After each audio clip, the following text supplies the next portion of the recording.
அஸ்ஸலாமு அலைக்கும் வரஹ்மத்துல்லாஹி வபரகாத்துஹு. அன்பிற்குரிய சகோதரர்களே,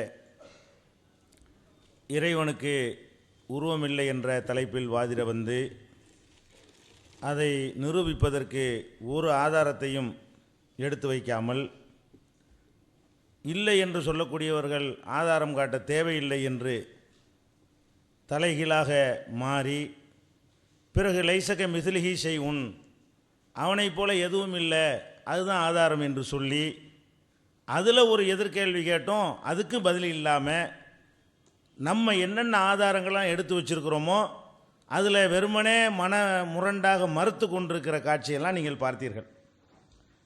ஒரு ஆதாரத்தையாவது, இறைவனுக்கு உருவம் இல்லை, இந்த அருக்கு ஆதாரம் என்று உங்கள் காட்டவே இல்லை. இதை நீங்கள் மனசில் ஆழமாக பதிய வைத்து கொள்ள வேண்டும். அடுத்ததாக, இறைவனுக்கு உருவம் இருக்குது என்ற அந்த ஹதீஸை காட்டினேன் இல்லையா, அந்த ஹதீஸுக்கு முழுசாக அர்த்தம் செஞ்சு, பண்புண்டு அர்த்தம் செஞ்சு, அவர் பண்பு வந்தது, வேற ஒரு பண்பு வந்ததுன்னு சொல்லி முழுசாக அந்த இடத்த, அந்த பாராவை வச்சு வாசித்து முதல் அர்த்தம் செஞ்சு காட்டணவங்க காட்ட முடியாது. அடுத்ததாக, தஜ்ஜாலுடைய விஷயத்தை சொல்லும் பொழுது அல்லாஹுடைய ரசூல் தன்னுடைய கண்ணை காட்டி உங்கள் இறைவன் ஒரு கண் ஊனமானவன் இல்லைன்னு சொல்கிறாங்க. இதுக்கு அவங்க என்ன செய்கிற, ரெண்டு அர்த்தம் தான் அது இருக்க முடியும். ஒன்று, ரெண்டு கண் ஊனம்னு அர்த்தம் இருக்க முடியும், அல்லது ரெண்டு கண் நல்லதுன்னு அர்த்தம் இருக்க முடியும். மூணாவது அர்த்தம் அது கிடையாது. உங்கள் இறைவன் ஊனமுள்ளவன் இல்லை, ஒரு கண் ஊனமானவன் இல்லை அப்படின்னு சொன்னால் இரண்டில் ஒரு அர்த்தம் தான் அதுக்கு இருக்கும். மூணாவது ஒரு அர்த்தம் இருக்காது. ரெண்டையுமே அவர் மறுத்துட்டார். ரெண்டு கண் ஊனமானவன்கிறதும் கிடையாது, ரெண்டு கண் நல்லா இருக்குங்க அர்த்தம் கிடையாதுன்ட்டார். இப்போ என்னதான் அர்த்தம் அதுக்கு? உங்கள் இறைவன் ஒரு கண் ஊனமானவன் இல்லை என்பதனுடைய அர்த்தம் என்ன? அது எப்படி மக்களை குழப்பும்? தஜ்ஜால் இறைவன் எப்படி குழப்பும்? அதுக்கு பதில் சொல்லணும். அடுத்து, ஈசா நபி அவர்கள் எல்லா தஜ்ஜாலை போல் நிறைய அற்புதங்கள்லாம் கொடுக்கப்பட்டாங்களே, ரெண்டு கண்ணு நல்லா உள்ளாலும் அற்புதம் செஞ்சுருக்காங்களே அப்படின்னாங்க. அவர் அல்லாண்டு வாதி இல்லை, அல்லாண்டு வாதிடவனாகவும் இருப்பது தான் அங்கே டாபிக். ஈசா நபி தன்னை அல்லாண்டு வாதிட்டாங்களா? இவன் அல்லாண்டு வாதிடுறான். அப்படி வாதிடக்கூடிய ஒருத்தன் வரவே மாட்டான். இந்த மாதிரி ஆற்றலும் கொடுக்கப்பட்டு நான் தான் இறைவன் என்று ஒருத்தன் வாதிடுவான் என்று சொன்னால் அது அல்லாஹ் சொல்ல வேண்டும், அல்லாஹ்வுடைய ரசூல் சொல்ல வேண்டும். தஜ்ஜால் வருவான் என்று தான் சொன்னார்களே தவிர வேறு யாரையும் சொல்லலை. அதுவும் முடிந்து விட்டது. அடுத்தபடியாக, அந்த ஒரு சஹாபி சொல்வார், ஒரு யூதர் சொல்வார்ல, பாதிரியார் ஒரு வரலில் மரத்தை வச்சுக்கிறான், ஒரு வரலில் மலை, இதை சொன்ன உடனே அதான் பூமியை ஒரு வரலில் வச்சு விட்டானே, அப்புறமேலே மலையை ஒரு வரலில் இதுக்கு வைக்கணும், பூமியை வச்சு அதுவும் சேர்ந்து அடங்கிருமே என்கிற மாதிரியான ஒரு கேள்வி அல்லாஹ்வுடைய ரசூல் அங்கீகாரம் செய்ததை, அதையும் ஒரு கிண்டல் பண்ணுற விதமாக என்ன செஞ்சாங்க, ரசூல் ஸல்லல்லாஹு அலைஹி வஸல்லம் பேச தெரியாமல் அல்லது ஒரு தவறான ஒரு வார்த்தையை சொல்லும் பொழுது திருத்த தெரியாமல் இருந்துட்டாங்க என்கிற மாதிரி ஒரு கருத்தையும் விதைத்தார்கள். அவங்களுக்கு குர்ஆனை பற்றியோ அது மாதிரி ஹதீஸில் இது மாதிரி பயன்படுத்தப்பட்ட வார்த்தைகளை பற்றியோ நாலேஜ் இல்லாதனால இந்த மாதிரிலாம் பேச முடிகிறது. அல்லாமே குர்ஆனில் பல வசனங்கள் நிறைய இருக்குது, நூற்றுக்கணக்காக தேடி எடுத்தால் அவ்வளோ கிடைக்கிறது. குர்ஆன்லேயும் ஹதீஸ்லேயும் அவ்வளோ ஆதாரங்கள் இருக்கிறது. உதாரணத்துக்கு கொண்டு சொல்வதாக இருந்தால், இந்த பூமி உலகத்தில் அழிக்கும் போது அல்லாஹ் சொல்கிறான், ஃபஹமிலத்தில் அர்து வல் ஜிபாலு, இந்த பூமி தூக்கப்படும், மலைகளும் தூக்கப்படும். ரெண்டையும் தூக்கணும், பூமியை தூக்கணும், மழை வந்துருமே, இதே மாதிரி கேட்கலாம்ல. இதே மாதிரி அந்த அவர் சொல்ல தெரியாமல் சொல்லிவிட்டாருங்கிறீங்கள, அல்லாவும் சொல்ல தெரியாமல் சொல்லிவிட்டானா. ஃபஹமிலத்தில் அர்து, பூமியை தூக்கப்படும், ஒல் ஜிபாலு, மலையும் தூக்கப்படும், இப்போ துக்கத்தா தக்கத்தம் வாகிதா, ஒரேடியாக பொடி பொடியாக இடிக்கப்படும் அப்படின்னு சொல்கிறானே. இன்னும் அறுதல் அமானத்தால சமாவாத்தி உள்ளருளி, இந்த அமானிதத்தை பூமிக்கு வைத்தோம், வானத்துக்கு வைத்தோம், பூமிக்கு வைத்தோம். அப்புறம் ஒல் ஜிபாலி, ஏன் ஜிபாலு மலை பூமி தானே இருக்குது, பூமிக்கு வச்சோம், அமானிதத்தை வச்சோம்னா எல்லாம் அடங்கி போயிரும்ல, அப்புறம் ஏன் மலைக்கு வச்சோம்னு சொல்கிறான். அப்போ அது விரலைத்தான் சொல்லப்படுகிறது, அதைத்தான் ரசூல் ஸல்லல்லாஹு அலைஹி வஸல்லம் அங்கீகரிக்கிறாங்க. அந்த மூணாவது ஆதாரத்தில் ரசூல் ஸல்லல்லாஹு அலைஹி வஸல்லமுடைய கேள்வி, அந்த சொல்லுலையே குறை கண்டுபிடிச்சி அது தப்புங்கிற ரசூலுல்லாஹ்வுடைய அங்கீகாரத்தில் குறை கண்டுபிடிச்சி பேசின காட்சியெல்லாம் நீங்கள் பார்த்தீர்கள். அவங்க எவ்வளவு சொன்னாலும் என்ன செய்கிறாங்க, ஒரு ஆதாரத்தை அவங்க சைடில் இது வரைக்கும் வச்சாங்களான்னு பாருங்கள். எல்லாம் இருக்கிற ஆதாரங்களை மறுப்பது அவங்களுடைய வேலை. ஏன் அப்படி இல்லைங்கிறாங்க, எங்களுக்கு ஏற்றுக்கொள்ள இயலாது, இறைவனுடைய கண்ணியம் குறைஞ்சிரும். இறைவனுடைய கண்ணியம் குறைஞ்சிருந்து அது யார் சொன்னா? உருவம் இருக்குன்னு சொன்னால் இறைவன் கண்ணியம் குறைஞ்சிரும்ங்கிறது உங்கள் அபிப்பிராயமா அல்லாஹ்வுடைய அபிப்பிராயமா? அல்லாஹ் சொல்லட்டு எனக்கு உருவம் இருக்குது யாராவது சொன்னால் என் கண்ணியம் குறைந்து விடும், அல்ல அல்லாஹ்வுக்கு உருவம் இருக்குன்னு யாராவது சொன்னால் அல்லாஹ்வுடைய கண்ணியம் குறைஞ்சிரும் ரசூலுல்லாஹ் சொன்னாங்களா?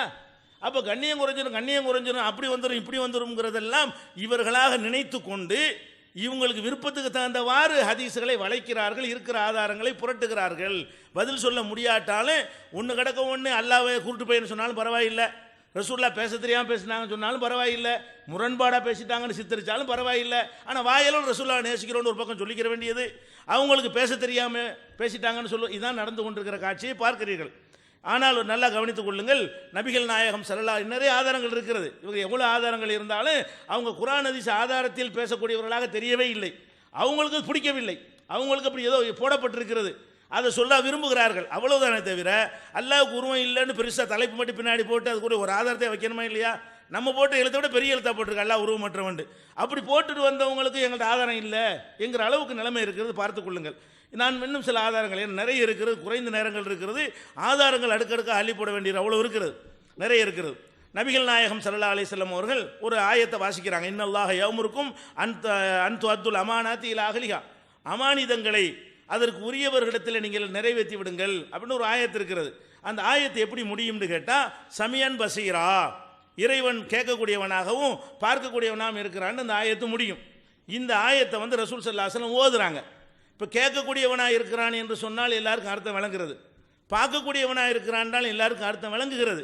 ஆனாலும் இந்த மாதிரி சில பேர் பார்க்கக்கூடியவனா காது இருக்குன்னு விளங்கிறாதீங்க, கேட்கக்கூடியவனா கண்ணு இருக்குன்னு விளங்கிறாதீங்க அப்படின்னு சொல்லுவாங்க இல்லையா? அது மாதிரி ஆட்கள் வந்துடக்கூடாது என்பதற்காக வேண்டி ரசூல் ஸல்லல்லாஹு அலைஹி வஸல்லம் என்ன செய்கிறாங்கன்னு கேட்டால், அல்லாஹ் சமியாக இருக்கிறான்னு சொல்லும்போது இங்கே கொண்டே வைக்கிறாங்க காதை கையை. அல்லாஹ் சமியா இருக்கிறான், அல்லாஹ் பசீரா இருக்கிறான், கேட்கிறவனாக இருக்கிறான்னு சொல்லும்போது காதில் கொண்டே கையை வைக்கிறாங்க.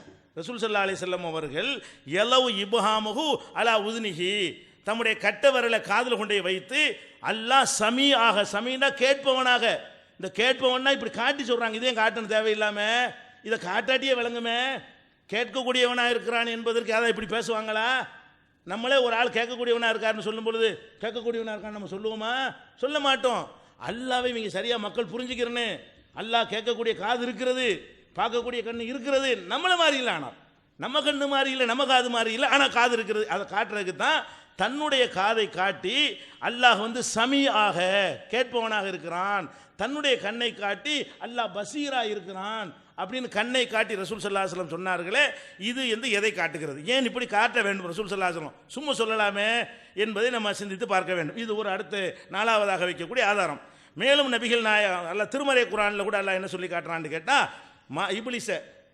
இப்லீஸை நோக்கி அல்லாஹ் கேட்குறான், மா மனஅக அன் தஸ்ஜுத லிமா ஹலக்து பி யதைய, என்னுடைய 2 கையால் யாரை படைத்திருக்கிறேனோ அவருக்கு நீ சஜிதா செய்ய மறுப்பது ஏன்? அதாவது அல்லாஹ்வுடைய கை என்ற வார்த்தை குர்ஆனில் நிறைய வந்திருக்கிறது. சில இடங்களில் கை என்ற அர்த்தத்தில் வந்திருக்கிறது, சில இடங்களில் ஆற்றல், பவர், சக்தி என்ற இடத்தில் வந்திருக்கிறது. அந்த இடங்களில் நம்ம சக்தின்னு பொருள் கொடுத்துருவோம், ஆனால் சில இடங்களில் கைங்கிற அர்த்தத்திலே வந்திருக்கிறது. அது மாதிரியான இடங்களில் இது ஒரு இடம். ஆதம் அலைஹிஸ்ஸலாத்தை பற்றி அல்லாஹ் இப்லீஸ் சஜிதா செய்ய மறுத்துட்டாங்க இல்லையா? அவனை நோக்கி கேட்கும் பொழுது லிமா மா மனாக்க அன் தஸ்ஜுத லிமா ஹலக்து பி யதைய, என்னுடைய 2 கையால் யாரை படைத்திருக்கிறேனோ அவருக்கு சஜிதா செய்ய நீ ஏன் மறுக்கிறாய் என்று அல்லாஹ் கேட்குறான். இந்த இடத்துல ஆற்றலால்னு சொல்ல முடியுமா? ஆற்றலால் தான் இப்லீஸும் படைக்கப்பட்டான், எல்லாரும் படைக்கப்பட்டது அதனால தான், எல்லாருமே அல்லாஹ்வுடைய ஆற்றலால் தான் படைக்கப்பட்டிருக்கிறாங்க. இவரை கையினால ஸ்பெஷலாக படைத்ததுக்கு தான் என்ன செய்யறான், அதுக்கு ஏதாவது விளக்கம் சொல்லுவாங்க, அந்த விளக்கத்துக்கு மறுப்பு மட்டும் இருக்கிறது. இதையும் அல்லாஹ் ரப்புல் ஆலமீன் திருமறை குர்ஆனில் என்ன செய்யறான், அதை எடுத்து காட்டுகிறான், இப்படி இந்த கை முக்கியம் என்பதற்காக வேண்டி. அதே மாதிரி இதை தொடர்பாக புகாரியில் வருகிறது, எல்லா மக்களும் கியாமத்தினால் நிற்கும் பொழுது அந்த அமளியை அந்த கஷ்டங்களையும் தாங்க முடியாமல் ஒவ்வொருத்தட்டையாக போவாங்க. அப்போ ஆதம் அலைஹிஸ்ஸலாத்திட்ட போய் மக்கள் என்ன பேசுவாங்கன்னா, ஆதமும் அந்த அபுல் பஷரி, நீங்கள் மனித குலத்துக்கு தந்தையாக இருக்கிறீர்கள், ஹலக்கல்லாஹு பியதிஹி, அல்லாஹ் உங்களை தன் கையால் படைத்தான், ஆற்றலால் படைத்தான் வருமா? ஆற்றலால் படைத்தான் நம்ம அம்புட்டு பேரையும் தான் படைத்தான், நம்ம எல்லாரையும் ஆற்றலால் தான் படைச்சிருக்கிறான். அப்போ ஆதம் அலைஹிஸ்ஸலாத்தை குறிப்பிட்டு போய் சொல்கிறாங்க, ஆதமே எங்களை மாதிரி உன்னைய படைக்கல, உன்னைய தன் கையால் அல்லாஹ் படைத்திருக்கிறான். அல்லாஹ்வும் குர்ஆனில் என் கையால் படைத்தேன்கிறான். ஆதம் அலைஹிஸ்ஸலாத்தை நம்ம எல்லாரும் போய் மஹ்ஷர் மைதானத்தில் பார்த்து சிபாரிசு பண்ண பேசும் பொழுது அல்லாஹ் உங்களை தன் கையால் படைத்தானுங்கிறோம். புகாரியில் 7516வது ஹதீஸில் இருக்கிறது. அதே மாதிரி மூசா அலைஹிஸ்ஸலாமும் ஆதம் அலைஹிஸ்ஸலாமும் ஒரு விவாதம் பண்ணி கொள்வார்கள். அந்த விவாதம் பண்ணும் பொழுது ஆதம் அலைஹிஸ்ஸலாத்தை மூசா அலைஹிஸ்ஸலாம் மடக்குவாங்க. எப்படி மடக்குவாங்க? அந்த ஆதமுல்லதி ஹலக்கல்லாஹு பியதிஹி, ஆதமே உன்னை அல்லாஹ் தன் கையால் படைத்தானே, அப்படி இருந்து அவருக்கு பாவம் செஞ்சு விட்டிய, நீ என்னை நீ கிராஸ் பண்ணுறியா அப்படிங்கிற மாதிரி அந்த என்ன செய்யும், ஒரு விவாதம் நடக்கும். அது முக்கியம் இல்லை. ஆனால் அது என்ன செய்கிறாங்க, ஆற்றலால் படைத்தானுங்க அர்த்தம் செய்ய முடியுமா?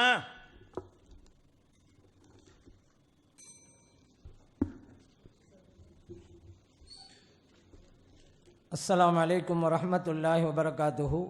கண்ணியத்திற்குரிய உலமா பெருமக்களே, அன்பார்ந்த பெரியோர்களே, இளைஞர்களே, முதலாக சொன்னாங்க, இந்த ஹதீஸில் சூரத்துனா சூரத் தான் அர்த்தம் வைக்கணும், நீங்கள் சிபத்தை நீங்களே அதுக்கு தகுந்தவாறு அர்த்தம் வைக்க முடியுமா அப்படின்னு கேட்டாங்க. அர்த்தம் வைக்க முடியும், ஏன் முடியாது? இப்போ ஏத்திஹமுல் ஜப்பார், அல்லாஹு தாலா அவங்ககிட்ட வருவான், ஃபி சூரத்தின் கைரி சூரத்தி ஹில்லத்தி ராவுஹு ஃபிஹா உலமர்ரா, ஆரம்பத்தில் எப்படி அவங்க பார்த்தாங்களோ அந்த வடிவம் அல்லாத வேறு ஒரு வடிவத்திலே, வடிவம் அப்படின்னு ஏற்கனவே சொல்லியிருக்கிறேன், அவனுடைய பண்பிலே வருவான், அதான் தஜல்லி ஆகுவான். எப்படி அல்லாஹு தாலா தஜல்லின்னு சொன்னால் அவனுடைய நூறானியத்தின் அடிப்படையில் தஜல்லி ஆவான், அவனே அல்லாவே வர்றான் அப்படிங்கிறதல்ல, அப்படிங்கிறதான். இதற்கு முன்னால் வந்த பண்பில் இல்லாமல் வேறு பண்பில் வருவான். எப்படி அந்த மலையில் தஜல்லி ஆனானோ, இப்போ இந்த பலம்மா தஜல்லா ரப்புஹு லில் ஜபலின் வருதுல, மூசால தான் பார்க்குறாங்க தஜல்லி ஆகிறது மலையில் தானே. எப்படி அல்லாஹு தாலா அந்த மலையில் தஜல்லி ஆனானோ அதே போல் அங்கேயும் தஜல்லி ஆகுறான், மக்கள் பார்க்குறாங்க. அப்படியே அர்த்தம் வைக்கிறது என்ன பிரச்சனை வந்துருச்சுப்பா? அதே போல் பாருங்கள், ஃபயக்கூலூன அசாக்குன்னு சொன்ன உடனே ஃபயுக்ஷஃபு அன் சாக்கிஹி, அல்லாஹு தாலா இவங்களும் சொன்னாங்க தன்னுடைய கரண்ட காலை தூக்கி காமிப்பான் அப்படின்ட்டு இருக்குது. அப்படியாது, அப்படிலாம் கிடையாது. அவன் நீக்குவான், அந்த சித்தத்தில் அம்பரு, அந்த கடுமையான நிலையை இறைவன் நீக்குவான், அப்புறம் சஜ்ஜா செய்வாங்க அப்படின்னு தான் அது அர்த்தம். இதில் என்ன பிரச்சனை இருக்குது? இந்த அர்த்தம் தானே இறைவனுடைய மாண்புக்கு உகந்ததாக இருக்குது. அல்லாஹு தாலா காலை தூக்கி காமிப்பான் அப்படின்னு சொல்லாமா காலை தூக்கி காமிக்கிறது? இதுதானே இறைவனுடைய மாண்புக்கு அர்த்தம் இல்லாமல் போச்சு. அப்போ சரியான அர்த்தம் இருக்கிறது என்பது தான் உண்மை. இதெல்லாம் அர்த்தம் வைக்க முடியாத ஒன்று அல்ல. ஏன்னா இருக்கிறத நம்ம சொல்லிக்கிட்டு இருக்கோம், நம்ம இல்லாத சொல்கிறதல்ல அப்படிங்கிற புரியணும். அடுத்ததாக அந்த பாதிரியார் சொன்னது தான் கேள்விக்குரியதாக இருந்தது. அப்போ நம்ம சொன்னோம், அது ஸல்லல்லாஹு அலைஹி வஸல்லம் அவர்கள் சொன்னதை கேள்வி செய்கிறாங்கல்ல, அதுக்கு ஆரம்பத்தில் இல்லை, அந்த அதில் ஸல்லல்லாஹு சொன்ன மாதிரி தான் இருக்குது. அந்ததெல்லாம் இவரில் சொல்லிக்கிட்டே இருக்கிறாரு, நம்ம ஸல்லல்லாஹு அலைஹி வஸல்லம் கேட்டுக்கிட்டே இருக்கிறாங்க, அவ்வளோதானே. அப்படிங்கும் பொழுது இப்போ ஏன் பூமியில் இருக்குது, அப்போ பூமியில் ஒவ்வொன்று போச்சே, தனியாக சொல்கிறது பொருத்தம் இல்லை. அப்போ நம்ம சொன்னதுக்கு என் பொருத்தம் இருக்குது, குர்ஆன்லேயும் அப்படி வந்திருக்குது அப்படின்ட்டு சில வசனங்கள் ஓதி காட்டினாங்க. அது மட்டும் இல்லை, இன்னும் நிறைய இருக்குது வசனம். அது மட்டுமா? அந்த மாதிரி இடங்கள்லாம் என்ன நம்ம விளங்கணும், பிரத்யேகமான தன்மை அப்படின்னு விளங்கணும். அவரோடு குறிப்பிட்டு என்ன வந்தாங்களாங்க, எல்லாம் வந்தாங்க, இவரும் வந்தார், ஏன்னா அவரை அந்த இடத்துல ஒரு குறிப்பிட்டு காமிக்கணும், அவர் ஒரு சிறப்பு தேக்கணும் சொல்றது தான். எல்லாம் வந்தாங்க போது அவர் கட்டுப்பட்டுறாரு.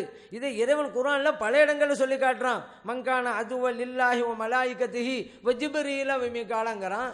யார் அல்லாவிற்கும் மலக்குமார்களுக்கும் பைவர்களாக ஆகானார்களோங்கிறான். மலக்குமார்கள்லாம் போச்சு, அப்புறம் ஜிப்ரீல் அலைஹிஸ்ஸலாம் ஒரு பைவன் தனியாக சொல்லணுமா? ஜிப்ரீல் மலக்கு தானே. அதே போல் மீகால்னு தனியாக சொல்லணுமா? ஏன் சொன்னால் மலக்குமார் சொன்னாலும் அவர்களில் இந்த 2 மலக்குகள் முக்கியமானவர்கள் அப்படியே காட்டுறது தான் தனியாக சொன்னான். அதுக்கான இவங்க மலக்கு இல்லைன்னு அர்த்தம் அல்ல, நல்லா கவனிக்கணும். ஆனால் இந்த மாதிரி அங்கே இருக்குது, ஒவ்வொன்றுக்கும் ஒரு விரல் இலங்க காமிக்கிறாரு. மரத்துக்கு ஒரு விரல்ல, பூமி ஒரு விரலில் அப்படின்னு சொல்லிவிட்டு மரம் மலை அப்படின்டா பூமியில் எல்லாம் அடங்கிருச்சு, இது முக்கியங்கிறதுன்னு சொல்லலாம். அங்கே அப்படி இல்லையே, பூமிக்கு ஒரு விரல், மரத்துக்கு இன்னொரு விரல், தண்ணிக்கு இன்னொரு விரல், அப்படிலாம் வருது. அதான இப்போ பிரச்சனை. ஆனால் இவங்க ஓதனை காட்டின வசனங்கள் அப்படியே இருக்குது. ஹுமேலத்தில் அருள் வல் ஜிபான்னு சொன்னாலும் அங்கே பிரச்சனை இல்லை. இந்த பூமி என்று சொல்லும் பொழுது பூமிக்குள் இருக்கிற பொருட்களில் பிரம்மாண்டமானது அந்த மலை அப்படி காமிக்கிறதுக்கு அல்லாஹ் தஆலா அப்படி சொல்கிறான். இது ஒன்றும் பிரச்சனை இல்லை, இது நம்ம நடைமுறையிலே இருக்கக்கூடியதானே. இது ஒன்றல்ல இரண்டல்ல, இப்போ நான் சொல்லிக்கிட்டே இருக்கலாம். தனஸ்ஸலுல் மலாயிகத்து வர்ரூஹுங்கிறான்.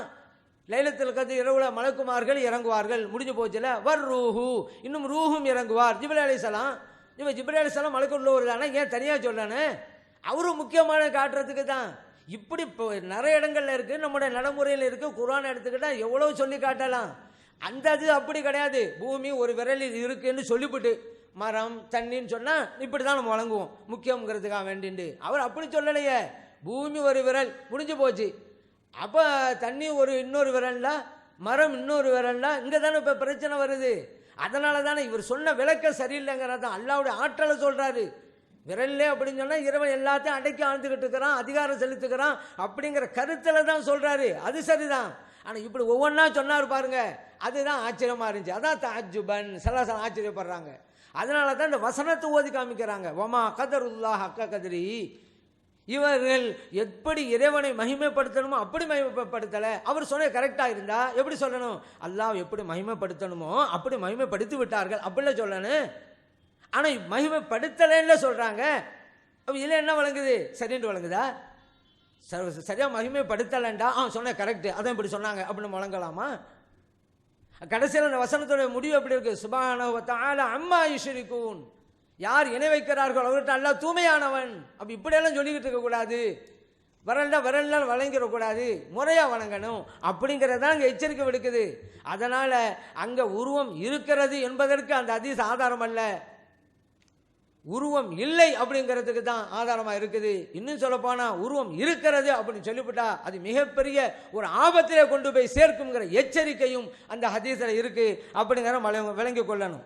இன்னொன்று, இப்படியெல்லாம் சூரத்து உருவம் கொடுத்துட்டா என்னென்ன பிரச்சனை வரும், என்னென்ன ஆபத்து வரும் அப்படிலாம் கேட்டாங்களே. அப்படிலாம் ஒன்றும் வராது அப்படிலாம் சொன்னாங்கல்ல. ஒன்றா இரண்டா ஆபத்து வர்றது, ஒன்றா இரண்டா பிரச்சனை வர்றது. நான் ஏற்கனவே சொன்னேன்ல, குல்லுமன் அலைஹா ஃபான், எல்லாம் அழிந்து போய்விடும். வயபுகா வஜ்ஹு ரப்பிக்க, உங்கள் ரப்புனுடைய முகம் மட்டும் இருக்கும். இந்த இடத்துல முகத்துக்கு முகம்னு ஒரு ஆள் அர்த்தம் வச்சா எவ்வளோ பெரிய ஆபத்து இருக்குது. இப்போ முகத்துக்கு முகம்னு அர்த்தம் வச்சுடான்னு வச்சுக்கிறங்க. அப்படி அர்த்தம் வைக்கிறவர் யாராக இருப்பார்? அல்லாவுக்கு கை இருக்கு, அல்லாவுக்கு கால் இருக்கு. அப்படி நம்பினவர் தான் இறைவனுக்கு முகமும் இருக்குன்னு அர்த்தம் வைப்பார். அப்போ அவருடைய கொள்கை பிரகாரம் என்ன வரும்? அல்லாவுடைய கையை அழிஞ்சிரும். எல்லாரும் அழிஞ்சு போவோம், முகம் மட்டும் தானே இருக்கும். அல்லாவுடைய காலில் அழிஞ்சு போகும். அல்லாவுடைய இந்த சாக்கு சொன்னாங்கல்ல, கரண்ட காலம், அதுவும் அழிஞ்சு போகும். இப்படி எத்தனை எல்லா காலும் அழிஞ்சு போகும், கையை அழிஞ்சு போகும். எல்லாம் என்ன கடைசியில் வந்து நிற்கும்? முகம் மட்டும் இருக்குன்னு வந்துடும். இது ஆபத்தா இல்லையா? இறைவன் தன்னைத்தானே அழித்துக் கொள்கிறானா? அப்படிலாம் வந்துடும். அப்போ இதுதான் விபரீதம்ங்கிறது.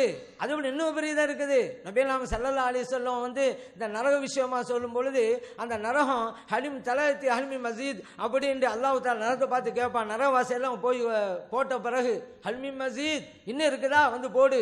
அப்போ அல்லாஹ் தஆலா எல்லாவோ கதமஹு, இறைவன் தன்னுடைய பாதத்தை இலே வைப்பான் அப்படின்னு இருக்குது. இப்போ உடனே அல்லாஹ்வுக்கு கால் இருக்கு பார்த்தீங்களா, கால் இருக்க போய் தான் காலை வைக்கிறான் அப்படின்னு சொல்லுவீங்களா? அப்போ அல்லாஹ் தஆலா நரகத்துக்கு போகிறான்ல வரேன், அல்லாஹ் நரகத்தை கால் வைப்பெல்லாம் இருக்குது. நம்முடைய நம்பிக்கை என்ன? அல்லாஹு தஆலா யார் தப்பு பண்ணுறாங்களோ அவங்கள நரகத்துக்கு அனுப்பி வைப்பான்னு சொல்கிறோம். இப்போ நம்மளே அல்லாஹ்வை நரகத்தை அனுப்பி வச்சிடலாமா? இல்லை, அவன் போக மாட்டான், கால் மட்டும்தான் போகணும்னு சொல்லலாமா? அவன் காலை வெட்டி கொண்டு போய் வைக்கிறான். நாங்கள் இப்போ எவ்வளோ பெரிய விபரீதமான அர்த்தம்லாம் வருது நீங்கள் உருவம்னு கொடுக்கறதுனால. அதனால தான் இப்போ சிக்கல். ஆனால் இறைவனுடைய அந்த பாதம், அந்த கதம்ங்கிற வார்த்தைக்கு நீங்கள் அடக்கி ஆளுதல் அப்படி அர்த்தம் வச்சுல பிரச்சனை இல்லையே. அல்ல அடக்கி ஆளுவான் நடைமுறையில் இருக்குதுல்ல. நீ என் காலுக்கு கீழடா முடியுமோ, அவன் வெளியில் தான் நிற்பான், ஏத்தாப்புல தான் நிற்பான். அப்படின்னா என்ன அர்த்தம்? என்ன மீறி உன்னால் எதுவும் செய்ய முடியாது அப்படிங்கிற கருத்தில் சொல்கிறோமா இல்லையா? அந்த மாதிரி அப்படி விளங்கணும். ஏன் உருவம்னு கொடுத்தாலும் அல்லாஹ் நரகத்துக்கு அனுப்பி வைப்போம். அப்படிப்பட்ட சூழ்நிலை வரும். உருவம்னு கொடுத்தாலும் அல்லாஹ் முகம் மட்டும் இருக்கும், கை காலெலாம் அழிஞ்சு போகும் அப்படின்னு அர்த்தம் வரும். இதெல்லாம் தேவையா? அல்லாஹ்வை அழிக்கலாமா? இப்படிப்பட்ட விபரீதமான இருக்கிறதுனால தான் உருவண்டு கொடுக்காதீங்கிறோம். சும்மா நமக்கு சொல்லலை, அதை நீங்கள் நினைவில் வைங்க. அதே போல் நபிகள் ஸல்லல்லாஹு அலைஹி வஸல்லம் அல்லாஹ் பற்றி சொல்லும் பொழுது சம்மியண்டாங்களே, கேட்பவன் அப்படி சொல்லும் பொழுது காதானே காமிச்சாங்க. சரி, இப்போ கேட்குதுன்னு வச்சுக்கிடுவோம். சலாசம் நமக்கு தானே சொல்கிறாங்க. ஆமாம், கேட்குதுன்னு எதை வச்சு நம்மளாம் கேட்டுக்கிட்டு இருக்கோம்? காதை வச்சு. அதானே சொல்கிறாங்க. காதனால் செய்கிறோமே அந்த சமயங்கிறாங்க. அல்லாஹ்க்கு காது நீங்கள் எங்கே வழங்குறீங்க? விளக்குறதுக்காக சொல்லப்பட்டதை அல்லாஹ் தஆலா பார்க்குறான், அதை நம்மகிட்ட சொல்லி காமிக்கிறாங்க. நம்மளாம் எதை வச்சுங்க பார்க்குறோம்? கண்ணை வச்சு பார்க்குறோம். நம்மளாம் கண்ணை வச்சு பார்க்குறோம்ல, அந்த பார்வைங்கிறது அல்லாஹ்வுக்கு இருக்குது. அப்படி தான் விளங்கணும். ஸல்லல்லாஹு அலைஹி வஸல்லம் அவருடைய இதில் போய் அல்லாஹ்வுக்கு கண் இருக்குன்னு சொன்னாங்க. அப்படியே சொல்லியிருக்கலாமே. அல்லாஹ்வுக்கு ஏன் சமீன்னு சொல்லணும்? அப்போ நான் கேட்குறேன், அல்லாஹ்வுக்கு காது இருக்குது, முடிஞ்சு போச்சே. ஏன் கேட்போன்னு சொல்லணும்? அல்லாஹ்வுக்கு கண் இருக்குது அப்படி சொன்னாலும் முடிஞ்சு போச்சே. ஏன் பார்ப்போன்னு சொல்லணும்? அப்போ இறைவனுக்கு பண்பை தான் சொல்லணும், உறுப்பை சொல்லக்கூடாது. அப்படின்னா இதுக்கு அர்த்தம். இல்லாட்டி காது இருக்கு கண்ணு இருக்குன்னு சொல்லிடுவாங்க. காது இருந்தாலும் கேட்பாங்க, கண்ணு இருந்தாலும் பார்ப்பாங்கன்னு நமக்கு லேசாக தெரிஞ்சிருக்கும். அப்போ ஸல்லல்லாஹு அலைஹி வஸல்லம் உறுப்பை சொல்லாமல் உறுப்பின் மூலம் நடைபெறுகிற செயலை சொல்லி தருகிறார்கள் என்றாலே அங்கே உருவம் இல்லை அப்படிங்கிறது தெளிவாக தெரியுதா இல்லையா? அதே போல ஆதம் அலைஹிஸ்ஸலாம் அவர்கள் விஷயத்தில் அல்லாஹ் தஆலா சொல்லி காட்டினானே, லிமா ஹலக்து பி யதைய, என்னுடைய 2 கையினால் படைச்சேண்டு. அப்போ ஆற்றல் அர்த்தம் வச்சா எல்லாருனானே ஆற்றல் அப்படின்னு சொன்னாங்கல்ல. ஆற்றலை என்னென்ன ஆற்றல் இறைவனுக்கு என்ன சொல்றாங்கன்னா பிரத்யேகமானது அப்படின்னு சொல்லி தர்றான். பிரத்யேகமாக நான் படைத்தேன். நம்ம இப்போ பிறக்கிறதுக்கும் அல்லாஹ் தஆலா ஆதம் அலைஹிஸ்ஸலாத்தை படைச்சதுக்கும் வித்தியாசம் இருக்கு. அந்த பிரத்யேக தன்மை தான் இங்கே விளக்குறான்.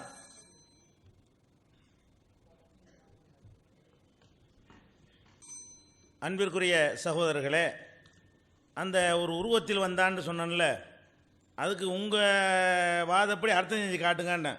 முடியுமே அப்படின்னு சொல்லிட்டு என்ன அர்த்தம் செஞ்சார்? முன்பு பார்த்த வடிவம் அல்லாத வேறு வடிவத்தில் வந்தான்னு அர்த்தம் செய்ய முடியுது. முடியலை. தன்னை எப்படியே பார்த்தா கூட அவருக்கு முடியவில்லை. அப்படி தான் அது பொருந்துவது. அவன் ஏற்கனவே பார்க்காத வடிவத்தில் பார்த்தான்னு அர்த்தம் செய்கிறது தான் அவர் முடியுதே தவிர பண்புன்னு அதான் பண்பு என்கிறோன்னு அப்படி பிரிக்கிறாரு. பண்புண்டு வச்சு மொத்தமாக அர்த்தம் செஞ்சு காட்டுங்கன்னு நான் சொன்னால் அவர் வேறு வடிவத்தில் அவர்களுக்கு வந்தான்னு சொல்லிவிட்டு அதாவது பண்பு அப்போ தானே கவனி கோர்த்து பார்க்க மாட்டோம். நீங்கள் கோர்த்து அர்த்தம் செய்ய சொல்லும்போது உங்களுக்கு அந்த வடிவங்கிறத விட்டுட்டு வேறு செய்ய முடியலை. செஞ்சால் பொருந்தா என்னத்தை பார்த்தாங்க? பண்பை போய் பார்த்தாங்களா என்று வந்துடும் என்பதற்காக வேண்டி அது அங்கே அம்பலமாகி போய்விட்டது. தெரிஞ்சுக்கிறங்க. அதுக்கடுத்து என்ன? அது தஜல்லி ஆனான். அது தமிழில் சொல்லுங்கள். தஜல்லி என்ன ஆனா? தஜல்லி ஆனான்னு விளங்காத வார்த்தையை சொன்னீங்கன்னா என்ன ஆனா? தஜல்லி ஆகுறதுன்னா என்ன? கண்ணுக்கு தெரிஞ்சானா தெரியலையா? தஜல்லி ஆனான்னு சொல்லி ஒரு மக்களுக்கு புரியாத ஒரு பாஷையை போட்டால் சரியாக வந்துடுமா? தஜல்லி ஆனாங்கிறதுக்கு அர்த்தம் சொல்லுங்க. அல்லாஹ் வந்து தஜல்லி ஆனான், பண்புல வந்து தஜல்லி ஆனான்டா என்ன அர்த்தம்? என்னத்தை அவங்க பார்த்தாங்க? இதை வந்து உங்களால் விளக்கவே முடியலை. அடுத்து என்ன? ஒவ்வொரு அமரோட அதிகமான கேப் வரும்போது மறந்துட்டு தனக்கு எதிராக வாதம் வைக்கிறார். முதல்ல மத்தியானத்தில் அப்படி தான் செஞ்சார். அதே மாதிரி இப்போ என்ன பண்ணுறாருன்னு கேட்டால் விரலில் வந்து தான் மலையை பிடிச்சி விரலில் பூமியை பிடிச்சாச்சு ஒரு விரலில். இன்னொரு விரலில் எதுக்கு மலையை பிடிக்கணும்? பூமியை பிடிக்கும்போது அது உள்ள மலையை அடங்கிருமே அப்படின்னு தான் வாதம் வச்சார். அதுதான் திருப்பி திருப்பி 2 தடவை கேட்டு பதில் சொல்லு வர சொன்னார்ல.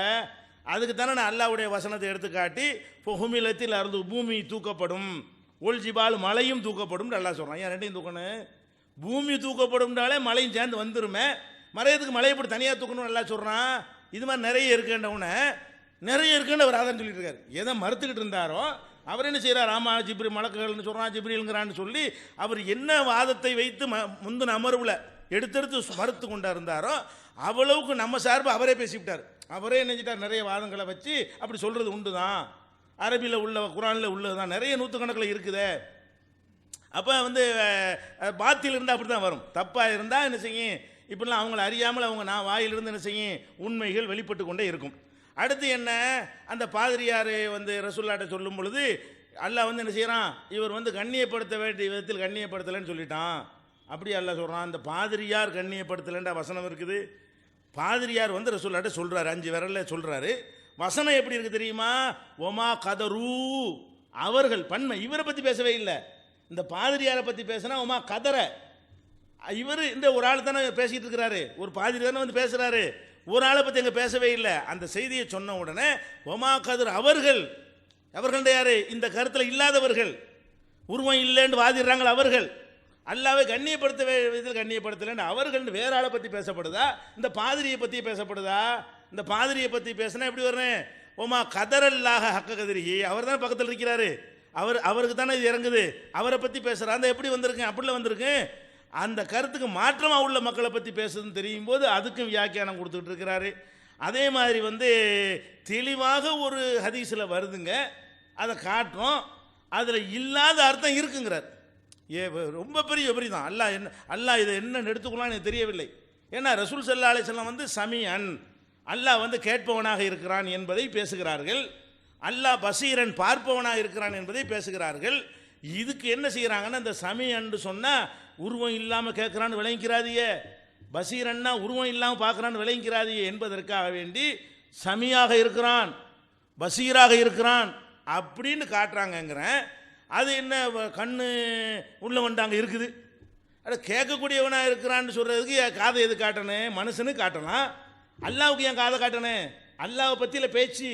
அந்த வசனம் வந்து காணல்லாஹு சமியான் பசீரா, அல்லாஹ் கேட்பவனாக இருக்கிறான்ற வசனத்தை சொல்லும் பொழுது இந்த காது என்னதுக்கு அங்கே தேவையற்ற இடத்துல ஒரு காதை ரசூலில் காட்டுவாங்களா? அப்போ அல்லாஹ்வுடைய ரசூலை விட நம்ம அழகாக விளங்கிடுவோமா? அவங்களோட அழகாக விளக்கி போடுவோமா? இந்த மாதிரி விபரீத அர்த்தம் வரும்ன்ற ஒரு வார்த்தை அவங்க யூஸ் பண்ணி இருப்பாங்களா? இப்படி விளங்கணுன்ற சொல்ல விரும்புகிறாங்க. சமியன் கேட்குறவனாக இருக்கிறான், சூனியன் விளங்கிறாத, பசீரன் பார்க்குறவனாக இருக்கிறான், அவ்வளோ அழகாக விளக்குறாங்க. அப்போ இதுதான் மேட்ரு. அது திருப்பி திருப்பி அவங்க வந்து ஆதாரம் இல்லைன்னு திருப்பி நிரூபிக்கிறாங்க. என்னது, ஏன் உருவம் இல்லைங்கிறோம், விபரீதம் வருது. மேட்ராக தான் குரானில் இருக்குங்கிறதுக்காக உருவம் இல்லைன்னா சொல்லலை, ஹதீஸ் அதை மறுக்குதுங்கிறதுக்காக அப்படி சொல்லவில்லை. விபரீதம் வருதுன்னு உங்களா ஒரு கற்பனை பண்ணி வச்சுக்கிட்டாங்க. உருவம் இருக்குன்னா விபரீதம் வருது, உருவம் இருக்குன்னு சொன்னால் நாங்கள் மறுப்போம். எந்த அளவுக்கு நீங்கள் பார்க்கலாம், சமயன் கேட்கக்கூடியவன் சொல்கிற இடத்துல கண்ணு உள்ளவன் சொல்லிட வேண்டியதானே அப்படின்னு கேட்குறாரு. உருவம் உள்ளவன் சொன்னது ஒத்துக்கிற மாட்டேங்கிறாரு, கண்ணு உள்ளவன் ஒத்துக்குவார். அப்போ தான் சொல்லுவார். நீ கவனிக்க வேண்டிய விஷயம் என்னன்னு கேட்டால், அவர் என்ன கேட்குறாரு, அது ஏன் பார்க்கக்கூடியவன் சொல்லணும், காது கண்ணு உள்ளவன் சொல்லிட வேண்டியதானே, அது ஏன் கேட்கக்கூடியவன் சொல்லணும், காது உள்ளவன் சொல்லிட வேண்டியதானே. அப்போ எதான் சொல்லுவீங்க, காது உள்ளவன் என்றால் என்ன அர்த்தம் தெரியுமா, உருவம் உள்ளவன் பச்சையாக வருது, அதுக்கே வேறு அர்த்தம் கொடுத்துக்கிட்டு இருக்கிறீங்க. உங்களுக்கு என்ன வார்த்தையை சொன்னாலும் நீங்கள் தான் அதுக்கு கேடு வரும்னு நீங்கள் முடிவு பண்ணி வச்சுக்கிட்டீங்களே, அதுக்கு தகுந்த மாதிரி தான் நீங்கள் சொல்ல போகிறீங்க. அதை நீங்கள் கவனத்தில் வைத்துக்கொள்ள வேண்டும். அடுத்து என்ன, ஒரு ஆயத்தை எபுகா வஜுஹு ரப்பிக்க, இந்த கேடு எப்படி வருமா, அந்த கேட்டை விளக்குறாரு. எப்படி, ஓ எபுகா வஜுஹு ரப்பிக்க, உம்முடைய இறைவனுடைய முகம் மாத்திரம் மிச்சமாக இருக்கும், எல்லாம் குள்ளுமன் அலைஹாஃபான், எல்லாம் அழிந்து போய்விடும். ஓ எபுகா வஜுஹு ரப்பிக்க, மூஞ்சி மட்டும்தான் இருக்குமா, அல்லாவுடைய முகத்தை தவிர கையெல்லாம் அழிஞ்சிருமா, காலெலாம் அழிஞ்சிருமா அப்படின்னு கேட்டு அதை ஒரு விபரீதமாக கொண்டு போகிறார். ஆனால் அவரே அதுக்கு வந்து ஆன்சர் பண்ணியிருக்கிறாரு முதல் அமர்வில். எப்படி பண்ணியிருக்கிறாரு, முகம் என்று சொல்வது வந்து ஒரு தலை என்றுங்கிறான். எத்தனை தலை எண்ணுங்க, தலை எண்ணுங்கண்டா கையெல்லாம் அதில் சேராதா, மொத்த மனுஷனை என்றுன்னு அர்த்தம் இல்லையா. அப்போ தலைக்கு உழவு, தலைக்கு 10 ரூபா பிரிச்சுக்கிறங்க. அப்போ கைக்கெல்லாம் என்னென்னு ஒருத்தன் கேட்பானா, காலுக்கு எப்போ தருவியன்னு கேட்பானா, தலைக்கு 10 ரூபாண்டா ஆளுக்கு 10 ரூபான்னு அர்த்தம். அப்போ தலை என்ற சொல்லுக்கு வந்து ஆளுங்கிற அர்த்தம் இருக்கிறது. அப்போ அந்த அர்த்தத்தில் நீங்கள் வச்சீங்கன்னா உருவம் இருக்குன்னு தானே வரும். எப்புக்கா வஜிகரப்பிக்க, உங்களுடைய இறைவனுடைய முகம், முகத்தை கொண்டு கருத்து என்ன, அவனுடைய உருவம், அது மிச்சமாக இருக்கும். அதை தவிர எல்லாம் அழிந்து விடும். மனிதனுடைய முகத்தை பேசும்பொழுது என்ன மாதிரி நீங்கள் வியாக்கியானம் கொடுக்கிறீர்களோ, முகத்தை தனியாக துண்டாக்கி வச்சு பேச மாட்டீர்களோ, முகத்தை சொன்னால் தலையை சொன்னால் ஒரு மொத்த பாடியை சொல்வதாக எடுத்துக்கொள்வீர்களோ, அப்படி அல்லாவை எடுத்துக்கொண்டீர்களே. ஆனால் அந்த இடத்துல முகம்ங்கிற பொருள் தான் இல்லாமல் போகுமே தவிர உருவங்கிற பொருள் இல்லாமல் போயிடுமா. ஏன் விபரீதம் வருது, விபரீதம் வருதுன்னு சொல்றீங்கல்ல, வராமல் அர்த்தம் செய்யுங்க. அல்லாவுடைய முகம் மிச்சமாக இருக்கும்னா அல்லா மிச்சமாக இருப்பான், மொத்தமாக மிச்சமாக இருப்பான்னு சொல்லுங்க. ஏன் விபரீதம் வருது. அப்போ அல்லாவுடைய முகம் என்பதை சொல்லி மொத்த உடலை நாடுவது என்பது உண்டா இல்லையா. அல்லாவுக்கு வரும்போது நாடிட்டு போங்களேன், இது ஒரு பெரிய விஷயமே கிடையாது. அடுத்து என்ன செய்கிறாங்க, இன்னொரு ஆதாரத்தை எடுத்து வச்சு நம்ம வைக்கல, இருந்தாலும் அது ஒரு ஆதாரம் தான், நல்ல ஆதாரம் தான். நரகத்தில் கொண்டு எல்லாம் காலை வைப்பு, நரகத்தில் வந்து போதுமான்னு எல்லாம் கேட்பான். ஹலிம் தலை தீண்டு இன்னும் இருக்கான்னு கேட்காது, ஹல்மி மசீத் பத்தாது, இன்னும் கொஞ்சம் இருந்தால் அள்ளி போடு அப்படின்னு சொல்லணும். பத்தாதுன்னு சொல்லிக்கிட்டு இருக்கேன், எவ்வளோ போட்டாலும் நரகத்துக்கு இப்போ நெருப்புக்கு பத்தாது. அப்போ எல்லாம் என்ன செய்வான்னு கேட்டால் தன்னுடைய பாதத்தை வச்சு மிதிச்சிருவான். மிதித்த உடனே என்ன செய்வான், அது கற்று போதும் என்று சொல்லிவிடும். இந்த இதை வைத்துக்கொண்டு அப்போ அல்லா கொண்டு காலை கொண்டு நரகத்தில் கொண்டு வைப்பானா. அப்போ அல்லாவே நரகத்துக்கு எல்லாத்தையும் போடக்கூடிய அல்லா அவனே நரகவாசி ஆயிடுவானா. இது நரகவாசி யாருக்கு அர்த்தமா, இது போட்டு மிதித்து நரகத்தை வந்து நரகத்தின் மீது ஆதிக்கம் செலுத்தினா நரகவாசி ஆகுறன்னு அர்த்தமா. அப்போ நீங்கள் தான் என்ன பண்ணுறீங்க, அல்லாவுடைய காலை வந்து நெருப்பில் வச்சோன்னா எரிச்சிரும்னு நினைக்கிறீங்க. லைசக்க மிதிலகி செய்யுங்கிற உங்கள் உள்ளத்தில் இல்லை. இந்த நெருப்பு எப்படி நம்ம கால் வச்சா எரிச்சு விடுமோ, நமக்கு எப்படி நரகமாக தென்படுமோ, அந்த மாதிரி வந்து அல்லாவும் நெருப்பில் காலை வச்சான்னா நெருப்பு எரிச்சிரும், அல்லாவுக்கு அது நரகமாக ஆயிரும். படைச்சவன் அவன் நெருப்புலையும் வைப்பான், எதுலையும் வைப்பான். அதை பற்றி உங்களுக்கு என்ன வச்சான்னு வருதுல, ஏன் கொண்டு காலை கொண்டு வைப்பான்னு சொல்லணும். காலை கொண்டு வச்சு ஒரு மிதிச்சு போது நிறுத்தணும்னு அது பயங்காட்டி எச்சரிக்கை பண்ணுறான். நரகத்துக்கே மிரட்டக்கூடியவன் அப்படி எடுத்துக்கிற வேண்டியான. நரகம் இருக்க எல்லாத்தையும் போட்டு எரிக்குமே, அதையே எரிக்கிறவன், அதையே மிதிக்கிறவன், அதையே பயங்காட்டக்கூடியவன், அதையே ஆதிக்கம் செலுத்துறவன், அந்த அர்த்தத்துக்கு பதிலாக அல்லாஹ்வை நரகவாசி ஆக்குறமா. இதுதான் அர்த்தமா, இதுக்கு தான் விளங்குற விதமா. சரி, அப்படின்னு சொன்னால் ரசூல் ஸல்லல்லாஹு அலைஹி வஸல்லம், நானா இந்த வார்த்தையை சொன்னேன், காலை கொண்டே வைப்பான்னு சொன்னது நானா, நீங்களா அல்லாஹ்வுடைய ரசூலா. அப்போ ரசூல் ஸல்லல்லாஹு அலைஹி வஸல்லம் ஒன்று சொல்லியிருக்கிறாங்கன்னு கேட்டால், சொன்னது அல்லாஹ்வுடைய தூதர் என்ற ஒரு கண்ணியத்தை கொடுத்து அல்லாஹ்வுடைய தூதர் சொல்கிறாங்க. உருவம் இல்லைங்கிறதுக்கு நம்மகிட்ட ஆதாரம் கிடையாது. அல்லாஹ் பற்றி அல்லாஹ்வுடைய ரசூல் சொல்லாமல் வேற யார் சொல்லுவா, ரசூல்லா ஒன்று இருக்குன்னு சொல்லும்போது நம்ம அப்படி நம்பிட்டு போயிட வேண்டியதானே. இதானுங்க ஒரு மூமின் செய்ய வேண்டிய ஒரு வேலையாக இருக்கு. சொன்னதையெல்லாம் அல்லாஹ்வுடைய ரசூல் சொன்னதையெல்லாம் மறுக்கிறதுக்கு பேர் தான் விவாதமா. அதை கவனத்தில் வைத்துக் கொள்ள வேண்டும். முடிஞ்சோ. இன்னொரு விஷயம் என்னன்னு கேட்டால், இன்னொரு ஆதாரம் சொல்லிக்கிறேன், நிறைய போட வேண்டி இருக்குது. ஆதம் அலைஹிஸ்ஸலாத்தை படைத்த உடனே அல்லாஹ் என்ன பண்ணுறான்னு கேட்டால், ஆதம் அலைஹிஸ்ஸலாத்தை கூப்பிட்டு 2 கையை மூடி வச்சுக்கிறான். இப்படி வருது, 2 கையை மூடி வச்சுக்கிட்டு ஒரு கையை தொடு அப்படிங்கிறான். ஆதம் அலைஹிஸ்ஸலாம் வந்து வலது கையை தொடுறாரு. அல்லாஹ் வலதுங்கிற வார்த்தைக்கு 2 அர்த்தம் இருக்கிறது. பாக்கியம் மிக்கதுன்னு ஒரு அர்த்தம் இருக்கிறது, வலதுங்கிற ஒரு அர்த்தமும் இருக்கிறது. அப்போ வலது கையை தொட்ட உடனே ரசூல் அதுக்கு இடையில பிராக்கெட் பண்ணி என்ன செய்கிறாங்க, விளக்கம் கொடுக்குறாங்க. அல்லாவுடைய 2 கையுமே பாக்கியமானது தான். அந்த பாக்கியங்கிற அர்த்தத்தில் அதை விட்டுருங்க. அது ஏதாவது சொன்னாங்கன்னா நான் அதுக்கு ஆதாரத்தை காட்டிக்கிறேன். அப்போ தொட்டவுடனே என்ன செய்கிறாங்கன்னா, வலது கையை தொட்டவுடனே அல்லாஹ் விரிச்சு காட்டுறான். விரிச்சு காட்டினா அதில் ஆதம் அலைஹிஸ்ஸலாம் அவங்க சந்ததிகள்லாம் அதில் இருக்கிறாங்க. இதுதான் உன்னுடைய சந்ததிகள், இதை நீ தேர்ந்தெடுத்து கொண்டாய் அப்படின்ட்டு அல்லாஹ் சொல்கிறான். அப்போ ஆதம் அலைஹிஸ்ஸலாம் கூப்பிடுறது, கை 2ஐயும் மூடிக்கிறது, விரிச்சு உன்னை தொட சொல்கிறது, அதை காட்டுறது, அது உள்ள எல்லாத்தையும் எடுத்து காட்டுவது, இந்த மாதிரியான செய்தியெல்லாம்.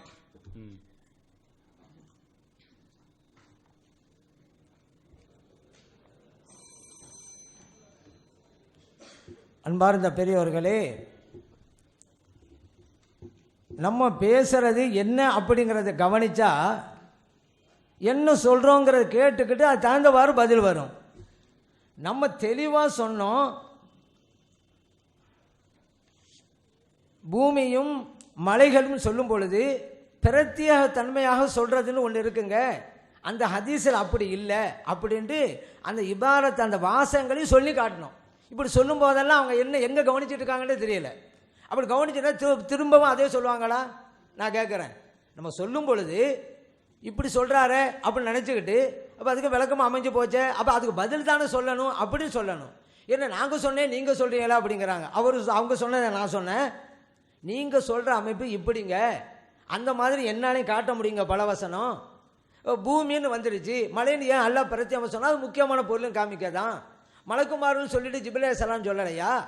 அது மலக்குமார்கள்னு சொல்லிட்டு ரூஹுங்கிற வார்த்தை அல்லாஹ் சொல்லலையா? இது வேற கணக்குங்க. அங்கே அப்படி வரலங்க. அந்த வாசகத்தையும் வித்தியாசப்படுத்தி காட்டினேன். எப்படி அந்த பாதிரியார் சொல்கிறாருன்னு வச்சுக்கிறேங்க, பூமி வந்து ஒரு விரல்ல, பூமியை மட்டும் சொல்லாமல் பூமி ஒரு விரல் சொல்லிவிட்டு மரம் தண்ணீர் அப்படி சொல்லியிருந்தா நீங்கள் ஓதன வசனத்துக்கு அது கரெக்டுங்க. அப்படி இல்லை, பூமி ஒரு விரல், மரம் இன்னொரு விரல். இங்கே வித்தியாசப்படுது, வாசமே சரியில்லை. இப்போ இவங்க ஓதி காட்டாங்கல்ல வசனம், அதுக்கு தகுந்தவாறு அங்கே இருக்கிறதா இருந்தால் எப்படி இருக்கணும்? இந்த பூமி எல்லாம் ஒரு விரல் இருந்தது, அலா இஸ்பாயின் சொல்லிவிட்டு தண்ணீர் மரம் எல்லாம் படைப்பு அப்படின்னு சொன்னால் இவங்க ஓதி காட்டுற வசனத்துக்கு பொருத்தமாக இருக்கும். நீங்கள் சொன்ன ஓதன வசனத்துக்கு அந்த ஹதீஸுடைய வாசக அமைப்புக்கு சம்பந்தம் இல்லைங்கிறத சொல்லி காட்டி அப்போ அந்த இடத்துல என்ன செஞ்சுக்கிட்டு இருந்தீங்க? அவரை கவனிச்சிருந்தாக்கா மறுபடியும் அதே சொல்லி எங்களுக்கு ஆதாரம் தெரியும் கேட்குறீங்க. உங்களுக்கு ஆதாரமாக தந்தேன். நீங்கள் சொல்கிறது அமைப்பு இது இந்த வசனம் மாதிரி உள்ளன்னு சில வசனங்கள் ஓதி காட்டி நீங்கள் சொன்ன இந்த அமைப்பில், ஆனால் அந்த அதிதில் அப்படி இல்லை. அப்படி இருக்கிறதால எப்படி இருந்திருக்கானு அல்ல அருளியின அப்படின்றதுக்கு பின்னால் மாகண்ட வந்திருக்கானு ஷஜர்ந்து வந்திருக்கானு அப்படி இல்லைங்க. அது ஒவ்வொன்றுக்கும் ஒரு விரண்டு வருதுங்க அப்படின்னு தெளிவாக சொல்லியும் கூட இதுக்கு அது சம்மந்தம் இல்லைன்னு சொல்லும் போல எங்களுக்கு போய் நீங்கள் ஆதாரம் தரீங்கன்னு சொன்னால் இப்படி நம்ம சொல்லும்பொழுது எங்கே கவனிச்சுட்டு இருந்தாங்க. அதனால் இங்கே நம்ம பேசும்பொழுது என்னன்னு சொல்லணும், அவங்க என்ன சொல்கிறாங்கன்னு கவனிக்கணும். முன்னால் அப்படி தான் இப்படியெல்லாம் இறைவனுக்கு உருவம் உண்டு அவர்னு சொன்னாக்க அல்லாஹ்க்கு 2 கண்ணு குருடனாக இருந்தாலும் எவனாவது சொல்லுவானாங்க. நாங்கள் சொல்ல மாட்டோம்னு சொல்லி எவனாவது உருவம் இருக்குன்னு சொல்கிறவன் சொல்லிடுவானேன்னு சொன்னோம். அப்போ இவங்க பார்த்தீங்களா அல்லாஹ் கிண்டல் பண்ணுறாங்க, கேள்வி பண்ணுறாங்க, அல்லாஹ்க்கு 2 கண்ணு தெரியாங்கிறான் நாங்கள் சொல்கிறோம்னு சொல்லிவிட்டாங்க. ஏன் சொல்கிற கவனிக்கிறது இல்லை. நான் என்ன நம்ம பேசும்போது கவனிங்க ஃபஸ்ட்டு, அதுக்கு நீங்கள் பதில் சொல்லுங்கள். இல்லாத பொல்லாத சொல்லிக்கிட்டு இருந்தாக்கா அதில் ஒத்து வராதுங்க. அது நம்ம சொல்கிறதுக்கு பதில் வரலாம், அது தாராளமாக வரவே இருக்கிறோம். அதுதான் ஆக்கப்பூர்வமானது. பதில் சொல்லுங்கள், நாங்களும் சொல்லுவோம். அதனால் நம்ம சொன்ன அமைப்புக்கு இவங்க சொன்ன வாசகர் இல்லை, நீங்கள் சொன்ன சரியில்லைங்கிறது நம்ம பல வசனம் ஓதி காட்டி நீங்கள் சொன்னது இந்த அமைப்பில் உள்ளது, ஹதீஸில் அப்படி இல்லைங்கிற தெளிவாக சொல்லிட்டோம். அதனால் எங்களை ஆதாரமாக சொன்னாங்கன்னு சொல்ல வேணாம், நம்ம என்ன சொல்கிறோம் அப்படிங்கிற ஃபஸ்ட்டு கவனிங்க. அடுத்து என்ன சொல்கிறாங்க பாருங்கள். உண்மையிலே நமக்கு சாதமாக தான் அவ்வாதம் சொல்லிட்டு இருக்காங்க. எப்படின்னு கேட்டால் அப்போ இந்த ஸல்லல்லாஹு அலைஹி வஸல்லம் அவர்களுக்கு முன்னால் பார்த்துட்டு சொன்னார்ல, அப்போ அவர் சொன்னது தப்புண்டா இலக்கணம் பேசுகிற ஆளாம். அவர் சொன்னா கதரில் வரணும், கதர் ரூண்டில் இருக்குது, பன்மையாவில் இருக்குது. அப்போ அவர் மட்டும் இல்லை மற்றவங்களும் தான். இப்போ நமக்கெல்லாம் ஆதாரமாகி போச்சு. ஏன் அவர் சொன்னதில் உருவம் இருக்குது, இஸ்பா விரலில் சொன்னார். அப்போ அவர் மட்டும் சரியாக விளங்கலை, அவர் மாதிரி மற்றவங்களும் தான். அப்போ யாரெல்லாம் உருவம் இருக்குன்னு சொல்கிறாங்களோ அவங்க எல்லாரும் தான் அப்படின்னு ஆகிப்போச்சு. அப்போ இந்த வசனம் யாருக்கு இப்போ சொல்லும்போது நமக்கு ஆதாரம் எடுத்துறது அவங்க தான். அப்போ இப்போ நமக்கு அது எடுக்குமா? அந்த பாதிரி அது மாதிரி இவங்கெல்லாம் நம்மளை சொல்கிறாரு. ஏன் பாதிரி இறைவனுக்கு உருவம்ங்கிற மாதிரி விரலுங்கிறாரு, நம்ம அந்த விரலுக்கு விரலே கிடையாது வேற ஒருத்தம் சொல்லிட்டு இருக்கோம். நம்ம எப்படி அதில் போய் சேருவோம்? யார் விரலுக்கு விரல் அர்த்தம் வைக்கிறாங்களோ அவர் தான் அந்த பாதிரி கருத்து போவாங்க. ஆனால் உறுப்புன்னு அர்த்தம் வச்சா, வல்லமை அர்த்தம் வச்சா பிரச்சனை கிடையாது. உறுப்புன்னு அர்த்தம் வச்சா அந்த மாதிரி ஆகுவாங்க.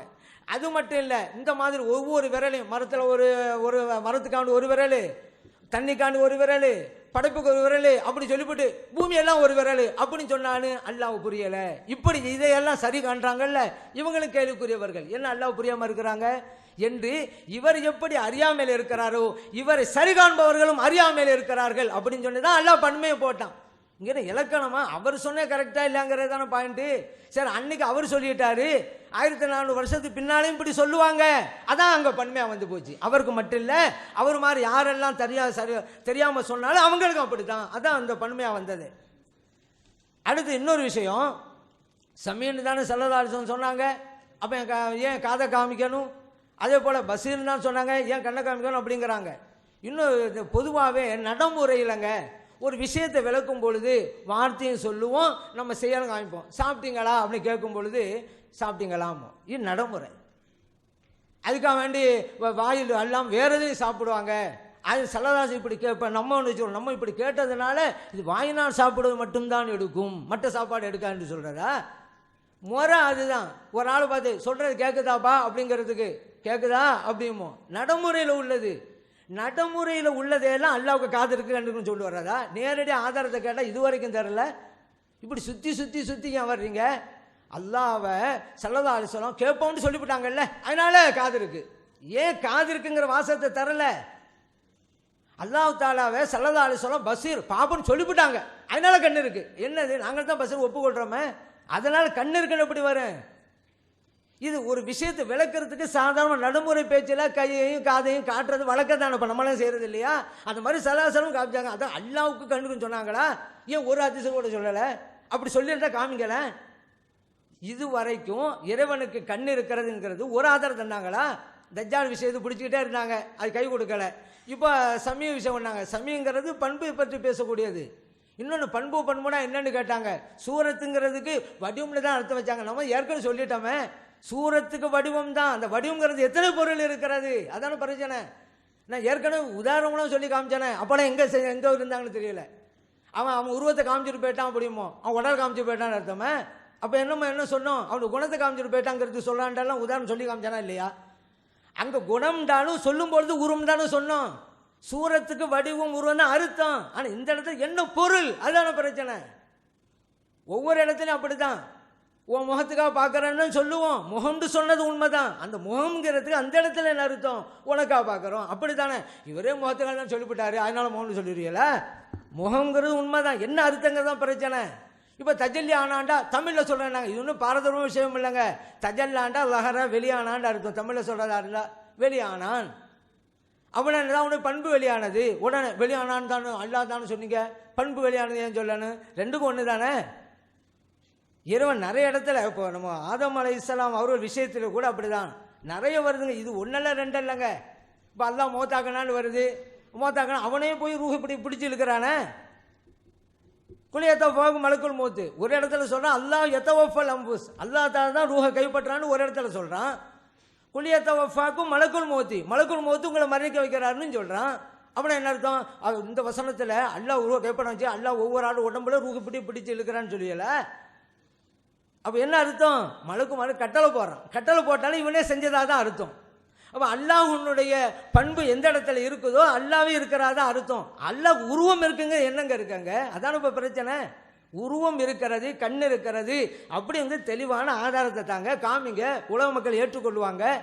இப்படி சொன்னதால் அப்படி தான் விளங்குகிறோம், இப்படி காட்டிவிட்டதால் இப்படித்தான் விளங்குகிறோம். இதுவா ஆதாரம்? ஸல்லல்லாஹு இப்படி காட்டிட்டாங்கல்ல, அப்போ நம்ம விளங்கிறணும் கண் இருக்குண்டு. ஏன் ஸல்லல்லாஹு தெளிவாக சொல்லலை கண் இருக்குண்டு? ஏன் ஆதாரம் இல்லை? இருந்தால் தாங்க. அதான் ஒன்று. இன்னொன்று, இந்த படைப்பை பற்றி சொல்லும் பொழுது கூட அல்லாஹு தாலா தங்களுடைய அல்லாஹு தாலா சொன்ன ஆதம் அலைஹிஸ்ஸலாம் விஷயத்தில் இன்னும் 2 கைகளாலும் படைத்தாண்டு. அவங்க அடுத்து சொன்ன ஹதீஸில் ஹலகக பி யதிஹி, அதிலே வழங்கி போச்சு கையண்டா கையில்லேண்டு. ஏன் இங்கே எனது 2 கைகளால் படைத்தேன். அவ்வளோ காட்டணும். இன்னொரு ஹதீஸில் பி யதிஹி, ஒரு கையால் படைத்து, இதில் என்ன வழங்குது கையண்டா கையில்லேண்டு. ஏன் அப்போ இங்கே எதைகளில் வரணும்? இப்போ ஆதம் அலைஹிஸ்ஸலாம் அல்லாஹ் தாலா 2 தடவையாக படைச்சானே. ஒரு சமயத்தில் 2 கையில், இன்னொரு சமயத்தில் ஒரு கையில் படைச்சானே. அதுக்கு அடுத்த வாசகமே அறிவிக்குது, நீங்கள் அப்படி அப்படியே விளங்காதீங்கண்டு.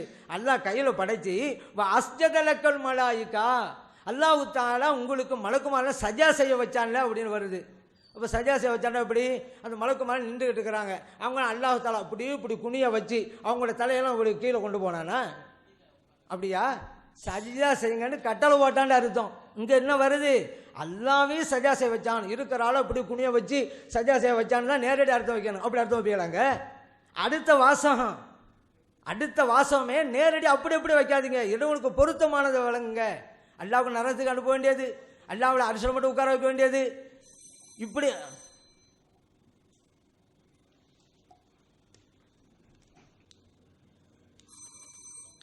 அன்புள்ள சகோதரர்களே,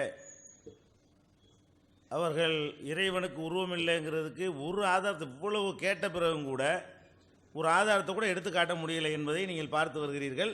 நம்முடைய ஆதாரங்களை தவறான வியாக்கியானங்களை கொடுத்து மறுக்க முடியலை. அதில் அவர்களுக்கே ஒரு கேலி பண்ணக்கூடிய வகையில் தான் அந்த வாதங்கள்லாம் இருக்குது. அடுத்து என்ன கேட்குறாங்கன்னு கேட்டால், அந்த பூமி ஒருவரில் பூமியை பிடிப்பான், ஒருவரில் மரத்தை பிடிப்பாங்கிறது இருக்கு, அது தவறு, அந்த வாசகமே தப்பு அப்படின்னாங்க. இந்த மாதிரிலாம் இருக்குங்கன்னு எடுத்துக்காட்டினா இது முக்கியத்துவத்துக்காக சொல்லப்பட்டது, அதுவும் முக்கியத்துக்காக சொல்லப்பட்டது தான்.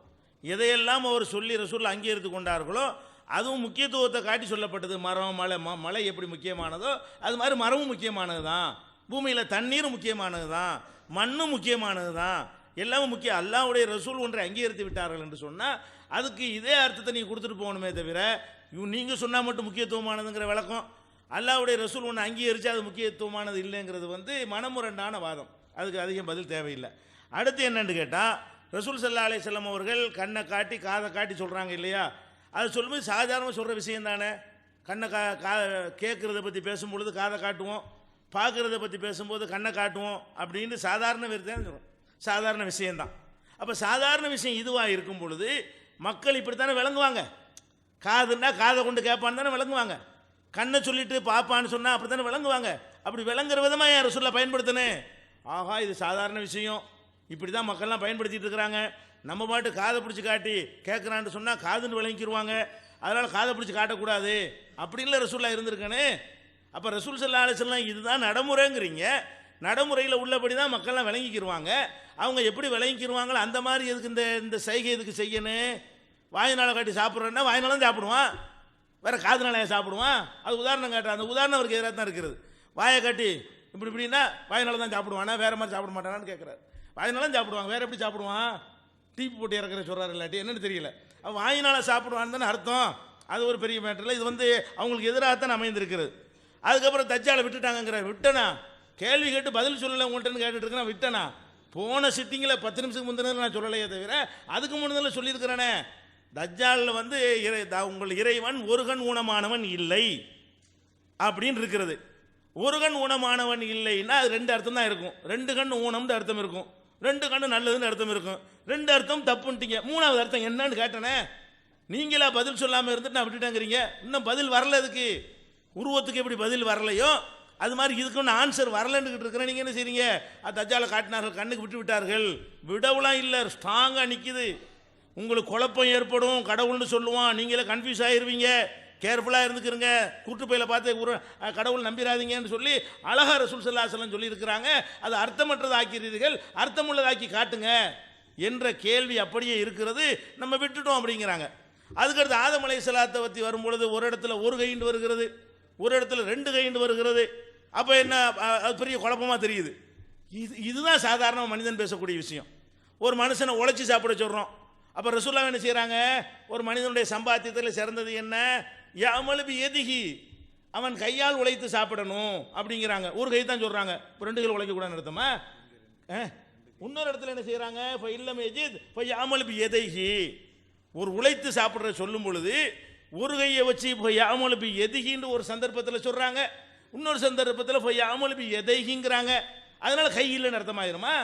கையால் உழைத்து சாப்பிடணும். ஒரு தடவை ஒத்தையா போட்டோம்னா கை என்ற இனத்தை சொல்வது, எத்தனை கை இருக்கு அத்தனையும் 2 நம்பரப்பட்ட 2 சொல்கிறது. அப்போ அல்லாஹ் ஆதம் அலைஹிஸ்ஸலாத்தை படைக்கும் போது ஒரு கைப்பிடி மண் எடுக்கிறான். ஒரு கைப்பிடி மண் எடுத்தாண்டு ஹதீஸ் இருக்கிறது, திருமதியில் இருக்கிறது. ஹலக் ஆதம மின் கபலத்தின் கபலஹா மின் ஜமீல் அர்லி, பூமியோட எல்லா பாகத்திலிருந்தும் சேர்த்து ஒரு கைப்பிடி மண்ணை தான் அல்லாஹ் எடுத்தான், ஒரு கையில் படைச்சது. அதே நேரத்தில் வந்து அல்லாஹ் வந்து அதை திரட்டி கிரட்டி போட்டு ரொம்ப நாள் போட்டு வச்சுருந்தாங்க இல்லையா, அதுக்கெல்லாம் 2 கை பயன்படுத்தியிருக்கிறான். 2 கையும் பயன்படுத்துறது, ஒரு கையும் பயன்படுத்தக்கூடியது வறுமையானால் ஒரு சந்தர்ப்பத்தில் ஒரு கையுமோ ஒரு சந்தர்ப்பத்தில் 2 கையுமோ, ஒரு கை என்றாலும் கைங்கிற அர்த்தம் அதுக்கு. கை அர்த்தம் இல்லாமல் எப்படி போவோம்? அப்போ உழைத்து சாப்பிட்ற ரசூலுல்லாஹ் 2டையும் பயன்படுத்தினாங்களே. உனக்கு காசு இருந்து தர்மம் செய்ய வழி இல்லாட்டி போய் யாமல் பி எதிகி, கையால் உழைத்து நீ தர்மம் செய்யி. இன்னொரு இடத்துல போய் யாமல் பி எதைகி, 2 கையால் உழைத்து தர்மம் செய்யுங்கிறாங்க. ரெண்டும் உள்ளது தான். இது பெரிய முரண்பாடா? அல்லாஹ்வுடைய ரசூல் இந்த மாதிரி நிறைய பயன்படுத்தி இருக்கிறாங்க. கொஞ்சம் தேடி பார்த்துட்டு வந்து நீங்கள் இது பண்ண வேண்டும். அடுத்து என்னன்னு கேட்டால், இன்னொரு சம்பவம் என்னன்னு கேட்டால், நபிகள் நாயகம் ஸல்லல்லாஹு அலைஹி வஸல்லம் சொல்கிறாங்க, யஹுதுல்லாஹு அஸ்ஸவஜல்ல, இன்னும் அது ஆதம் அலைஹிஸ்ஸலாத்தை வந்துடுறேன். ஆதம் அலைஹிஸ்ஸலாத்தை பற்றி அல்லாஹ் பேசும்போது ரசூலுல்லாஹ் பேசும்போது சொல்கிறாங்க, ஹலக்கல்லாஹு ஆதம அலா சூரத்திஹி, ஆதம் அலைஹிஸ்ஸலாத்தை அல்லாஹ் வந்து தன்னுடைய வடிவில் படைத்தான், தன்னுடைய சூரத்தில் படைத்தான். ஆதம் அலைஹிஸ்ஸலாத்தை வந்து அல்லாஹ் எப்படி படைத்தானா? தன்னுடைய சூரத்தில் படைத்தான். இது என்ன செய்வாங்க? ஆதமை ஆதமுடைய வடிவத்தில் படைத்தான், இதுதான் அதுக்கு அர்த்தம்பாங்க. ஆதமை என்ன கழுதையும் கழுத வடிவத்திலாம் படைப்பான், ஆட்டையும் ஆட்டு வடிவத்திலாம் படைப்பான், எறும்பை எறும்பு வடிவத்திலாம் அது ஒரு மெசேஜா? மெசேஜ்னா ஏதாவது ஒரு மெசேஜ் இருக்கணும் இல்லையா? அது கூட இந்த ஹதீஸ் எப்போ சொல்ல, இது புகாரில் வரக்கூடியது. அந்த ஹதீஸ் எப்போ சொல்லப்படுது? பல சந்தர்ப்பத்தில் ரசூலுல்லாஹ் சொல்லியிருக்கிறாங்க, முகத்தில் அடிச்சுக்கிட்டு இருக்கும் பொழுது முகத்தில் அடிக்காதப்பா. ஏன்? அது ஆதம் அலைஹிஸ்ஸலாத்தை அல்லாஹ்வுடைய அவருடைய வடிவத்தில் தன் வடிவத்தில் படைச்சிருக்கிறான். மனுஷனை காட்டக்கூடியதை முகம்தான், முகத்தில் அடிக்காத என்பதை சொல்லும் பொழுதும் ரசூல் ஸல்லல்லாஹு அலைஹி வஸல்லம் இதை பயன்படுத்தி இருக்கிறார்கள். இதுக்கு வேற வேற வியாக்கியானங்கள்லாம் கொடுப்பார்கள், கொடுக்கும்போது நான் அது பதில் சொல்லிக்கிறேன். அப்போ ஆதம் அலைஹிஸ்ஸலாத்தை சொல்லும்போது கையால் படைச்சேங்கிறான். என் ரஹ்மானுடைய என்னுடைய உருவத்தில் சூரத்தில் படைத்தேன், பண்புன்னு சொல்ல முடியுமா? அந்த சூரத்தினா பண்புன்னீங்களே, அல்லாஹ் வந்து உருவத்தில் படைச்சாங்க, டேஞ்சர் ஆகாது. அல்லாஹ் வந்து தன்னுடைய பண்புலை, ஆதம் அலைஹிஸ்ஸலாத்தை தன்னுடைய பண்புலை படைச்சிட்டான்னு சொன்னால் அவர் அல்லாஹ்வாயிருவார். அல்லாஹ்வுடைய அனைத்தவருக்கு வந்து விடும். பண்புல படைச்சான்னு சொல்ல முடியுமா? அது ரொம்ப இதை விட பயங்கரமான டேஞ்சர் ஆகிவிடும். அப்படியும் ஹதீஸ் இருக்கிற நீங்கள் பார்க்க வேண்டும். நபிகள் நாயகம் ஸல்லல்லாஹு அலைஹி வஸல்லம் பாருங்கள், எப்படின்னு பார்த்தா மக்கள் இப்படி தான் புரிஞ்சுக்கிறனுங்கிறதுக்கு எவ்வளோ அக்கறை எடுக்கிறாங்கன்னு பாருங்கள். எப்படி அல்லாஹ் வந்து வானத்தையும் கையில் எடுப்பான், பூமியையும் கையில் எடுப்பான், 2 கையிலையும் வானம் பூமி பிடிப்பான்னு ஒரு தடவை சொல்ல வர்றாங்க. இது சும்மா சொல்லலாமல், இது பெரிய சைகைலாம் வேணுமா? வானங்களையும் பூமியையும் தன் 2 கையில் அல்லாஹ் எடுப்பான் அப்படின்னு சும்மா சொன்னாலும் எல்லாருக்கும் விளங்கும். ஆனால் ரசூலுல்லாஹ் என்ன பண்ணுறாங்கன்னு கேட்டால், மெம்பரில் இருந்து கீழே விழுந்துருவாங்களோ என்று நாங்கள் நினைக்கிற அளவுக்கு என்ன செய்கிறாங்க? அல்லாஹ் வானங்களை பூமியும் பிடிப்பிடிக்கிறாங்க. அவங்க இப்படி செஞ்ச சைகை வச்சு பிடிப்பாங்கிறத எடுப்பாங்கிற என்ன செய்கிறாங்க? விரல விரிக்கிறாங்க, மடக்கிறாங்க. அது எப்படி இருக்கிறது? மெம்பர்லேருந்து ரசூலுல்லாஹ் விழுந்துருவார்களோ என்று நாங்கள் நினைக்கிற அளவுக்கு ரசூல் ஸல்லல்லாஹு அலைஹி வஸல்லம் ஓ யக்பிலு அஸாபியஹு ஓ யப்சுத்துஹா, அந்த கையை விரிச்சு விரிச்சு காட்டி அல்லாஹ் என்ன செய்வான்? வானங்களை எடுப்பான், பூமியை இப்படி எடுப்பான், இப்படி செஞ்சு காட்டுறாங்க. இதையும் இப்படி காட்டணும், சும்மா சாதாரணமாக சொன்ன விளங்குமே. வானத்தை எடுப்பாங்கிறது நம்ம இது பெரிய சைகை செஞ்சு காட்டக்கூடிய ஒரு விஷயமா இல்லை. நான் இந்த பேனாவை எடுப்பேன்னு சொன்னால் போதும், எடுப்பார் இப்படி பயங்கரமாக அதை செஞ்சு காட்டி அந்த சைகைக்கு முக்கியத்துவம் கொடுத்து கீழே விழுந்துற அளவுக்குலாம் முக்கியத்துவம் கொடுத்து அப்படிலாம் ரசூலுல்லாஹ் சொல்ற காரணம் என்ன? பிடிப்பான், ஒழுங்காக விளங்கிக்க, இப்படி தான் பிடிப்பான், எடுப்பான், அப்படி தான் எடுப்பான். அதை வந்து அதை நிலைநாட்டுவதற்காக வேண்டி தானே கீழே விழுவுற அளவுக்கு ஏன் ரசூல் ஸல்லல்லாஹு அலைஹி வஸல்லம் சைகை பண்ணனு? சும்மா சொல்லிட்டு போயிடலாமா? வானத்தை பிடிப்பான், வானத்தை கையில் எடுப்பான், பூமியில் கையில் எடுப்பான்னு சொல்லிட்டு போயிடலாமே. அப்போ ரசூல் ஸல்லல்லாஹு அலைஹி வஸல்லம் எப்படி இந்த மக்கள் விளங்கணும்னு ஆசைப்படுறாங்க? ஒவ்வொன்று கேட்குற சொன்ன இப்படி காட்டுறாங்க, பார்க்குறேன்னா இப்படி காட்டுறாங்க, பிடிக்கிறோன்னு இப்படி என்ன செய்கிறாங்க? காட்டுறாங்க. அதே மாதிரி என்ன செய்கிறாங்க? அல்லாஹ் ரப்புல் ஆலமீன் என்ன செய்வான்னு கேட்டால், இந்த பிரயாணத்தில் இருக்கிற ஒரு பயணி ரொட்டியை சுட்டு பிரட்டி போடுவான கையினால், அந்த மாதிரி இந்த பூமியை அல்லாஹ் என்ன செய்வான்? தன்னுடைய கையில் பிரட்டி பெரட்டுவான் என்று அதுக்கு உதாரணம். தன்னுடைய கையால் ஒரு பயணி ரொட்டியை எப்படி புரட்டி போடுவானோ அந்த மாதிரி இந்த பூமியை எல்லாம் புரட்டுவான். பூமியை புரட்டுவான்னு சும்மா சொல்ல வேண்டியதானே? பூமியை புரட்டுறதுக்கு எப்படி? அதுவும் கையால் புரட்டுவான். அல்லாஹ் வந்து பூமியை கையால் புரட்டுவான்னு சொல்லிவிட்டு அதுக்கு உதாரணம் என்ன? மனுஷனை காட்டுறாங்க. ஒரு மனுஷன் எப்படி ரொட்டியை எப்படி புரட்டி போடுவானோ அந்த மாதிரி அல்லாஹ் இந்த பூமியை ஒரே பரட்டி போட்டுருவான். அதுவும் கையை கொண்டு பிரட்டி போட்டுருவான். பிரயாணி எப்படி கையை கொண்டு பிரட்டுவானோ இப்படி இல்லாமல் சொல்லி நம்மளை கன்ஃபியூஸ் ஆக்குவாங்க. உருவம் இல்லைன்னா இதெல்லாம் பயன்படுத்துகிற வார்த்தையா? உருவம் இல்லைன்னு வைத்துக் கொள்வோம். நாம் இந்த வார்த்தை பயன்படுத்துவோமா? உருவம் இல்லாத ஒரு ஆளை பற்றி பேசுகிறதா இருந்தால் ஒரு பேச்சுக்கு உருவம் இல்லாத ஒருத்தன் இருக்கான்னு வச்சுக்கிடுவோம், அவனை பற்றி நம்ம பேச நினைக்கிறோம், பிடிப்பான்னு சொல்லுவோம். நம்ம உருவம் உள்ள ஒரு ஆள் பிடிக்கிறத பற்றி பேசினா இப்படி சொல்லுவோம். காது இல்லாத காதே ஒருத்தனுக்கு இல்லை, கண்ணே இல்லை, அவன் பார்ப்பான், அவன் கேட்குன்னு சொல்கிறதா இருந்தால் இப்படி காட்டுவோமா? அவனு தான் காதை இல்லையே, கேட்பான், பார்ப்பான். யாருக்கு சொல்லுவோம்? காதும் கண்ணு உள்ளவனுக்கு பேசினா அப்படி பேசுவோம். அல்லாஹ்வுடைய ரசூல் ஏன் இந்த சைகை மூலமாக என்ன சொல்ல வர்றாங்க, இதுக்கெல்லாம் வேணும்னு சைகை செய்கிறாங்க. அப்போ மார்க்கம் நமக்கு கற்றுத்தர்றதை விட்டு மனோ இச்சை பிரகாரம் அதனால கேடு வரும், விபரீதம் வரும்னு நீங்களாம் நினைத்து கொண்டு எதுக்கு இருக்கிறத மறுக்கிறீங்க? உங்கள்ட்ட ஆதாரமும் இல்லை, இருக்கிறத மறுத்துக்கிட்டு இருக்கிறீங்க. இது எப்படி இது அல்லாஹ் புரிந்து கொள்ளக்கூடிய விதமாக? அல்லாஹ் புரிஞ்சுக்கிறது அல்லாஹ்வுக்கு நம்ம சொல்லி கொடுப்பதா? அப்போ நான் என்ன கேட்குறேன், அல்லாஹ்வுக்கு ரசூலுக்கெல்லாம் தெரியலையா? இந்த மாதிரிலாம் குழம்பி போயிடுவாங்க ஆளாளுக்கு. நமக்கு உருவம் இல்லை, உருவம்னு மக்கள் விளங்கிடக்கூடாது, ரொம்ப கேர்ஃபுல்லாக வார்த்தை யூஸ் பண்ணணும், இப்படிலாம் காட்டினா உருவம்னு விளங்கிடுவான், அப்படிலாம் எவ்வளோ கேர்ஃபுல்லாக இருப்பாங்க. அப்போ நம்மளை குழப்பிடுவாங்களா? அப்போ அல்லாஹ் ரசூலுடைய கலாமும் அவ்வளவு தெளிவாக இருக்கிறது. ஒலாயு நபி கமிசுல் ஹபீர், அவனை போல உங்களுக்கு இறைவனை போல யாரும் உங்களுக்கு விளக்க முடியாது அப்படின்னு சொல்லக்கூடிய ஒரு விஷயத்தில்